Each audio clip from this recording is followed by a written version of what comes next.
Hello, Mrs. Sayers. It's good to see you again. Thank you so much for video chatting with me today.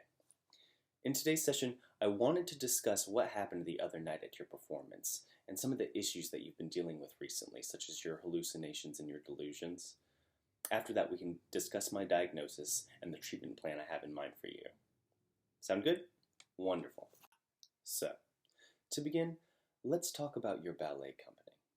I'm told you're one of their most talented dancers, so it must have been very exciting to be chosen as the lead role in the Swan Lake. But a lot of pressure and stress comes with the lead role, doesn't it? During this time, your mother tells me you began training extra hard, pushing yourself longer hours just to prepare for the role. It's my understanding that ballet is a very mentally and physically exhausting career, so it's no surprise that during this time is when your hallucinations first began, correct? You started seeing yourself, past yourself on the street, your reflections moving on their own, pulling off pieces of your skin, hearing voices. Honestly, all of these should have been indicators that the stress was getting to you, but moving on. I also want to talk to you about your history with self-harm. Your mother tells me you have a tendency to scratch yourself raw, and that this was something you did when you were younger, but stopped once you began with ballet, up until now. Speaking of your mother, you briefly mentioned that living with her makes you feel trapped and not in control of your life. That when you're home, she pushes you to practice for hours, and then when you confront her about these issues, she manipulates you emotionally. I suggest in our next session, the three of us sit down and have a group talk to get to the core of these issues and really understand your relationship dynamic. With that in mind, would it be much of an assumption to suggest that your need to be perfect at work and your need to be perfect at home put too much stress on you mentally, causing you to begin having these delusional episodes? Oh, that's right, that's not even all of it. You believe that your understudy Lily was trying to steal your role, is that correct? You told me you thought that she was sleeping with your boss and even drugged you on one occasion in order to steal your part. Now, I understand, I myself minored in theater, so I know how cutthroat the business can be.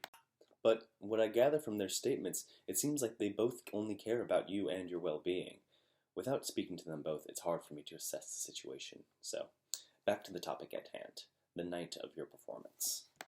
This is ultimately why we are talking, because of your suicide attempt during the ballet, which I am grateful to hear that you agree was an accident and that you do not wish to harm yourself anymore. That's progress.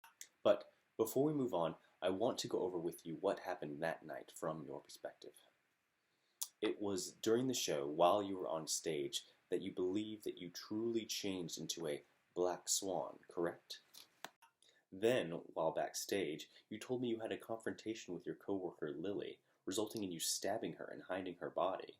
Thankfully, this was just another delusional episode and wasn't true, but instead, you stabbed yourself, causing an almost fatal wound unbeknownst to you at the time. Discussing this with you now, I think we can both agree that you were doing this to yourself subconsciously in an attempt to emulate the dying swan of the show and in order to make this performance somehow perfect.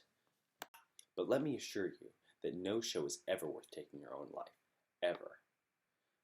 Thankfully now, though, you are under my care and will soon be on the road to recovery. On that note, I think it's time I tell you my diagnosis and what I have planned for you moving forward. I know it may come as a shock to hear, but it is my professional opinion that you have an acute case of schizophrenia. You've been having multiple hallucinations, delusional episodes, breaks from reality, and have even harmed yourself on a number of occasions. So, you will be staying at the hospital as you are recovering and while you're receiving treatment. Firstly, I will be starting you off on some atypical antipsychotics, clozapine to be exact, which blocks dopamine receptors in the brain. It does have some side effects such as weight gain and reduced white blood count, but it has been proven to be 30% effective in stopping hallucinations. I would also like you to start attending a few different types of therapy sessions. Firstly, cognitive behavioral therapy, where we can begin focusing on your control issues and your perfection problems, and try to figure out some more healthy thought patterns and how to deal with stressful situations and when to know to walk away from them. I also want you to begin attending group therapy so that you will have others to talk to besides me and be able to work through your issues with people going through the same thing. With the combination of all these treatments, it's my hope that you will soon be able to continue living your everyday life. Well, looks like that's all the time we have for today, Mrs. Sayers.